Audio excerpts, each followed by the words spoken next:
The Ras Al Khaimah Sustainable Schools program is basically designed to improve the awareness of sustainable practices within schools and the broader community, and also to continue to encourage schools to adopt as many sustainable impact programs as possible. We invited all our private schools in Ras Al Khaimah, all 32 schools, to actually submit their sustainable school action plans.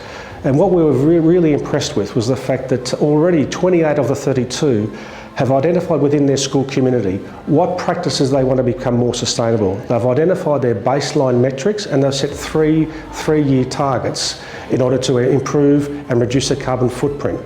We think this is wonderful. It's also important to know that schools already do have a number of environmentally friendly and sustainable solutions and plans in place. This further enhances those across all our private schools.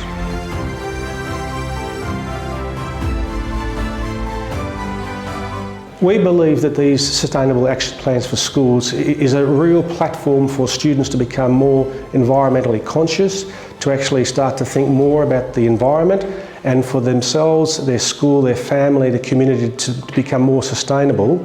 And these plans help really sharpen that focus. We think this will be a catalyst for a more prolonged and sustainable approach to sustainability across all our private schools, students, their families and their community.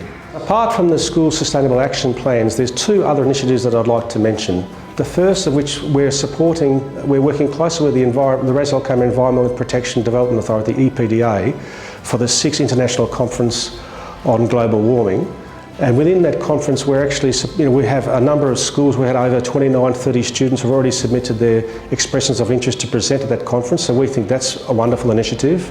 In addition, we are working closely with other government partners such as our municipality in order for the launch of the Manzili game, which is actually a really innovative approach to gamification to help students become more sustainable awareness and also more in tune with their responsibilities.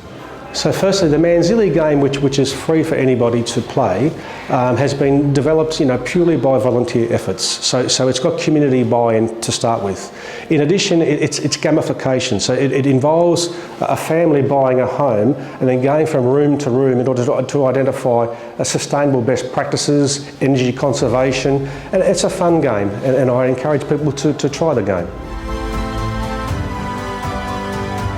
I'd like to say that the leadership of the United Arab Emirates in hosting COP28 is really innovative, inspiring and really positive.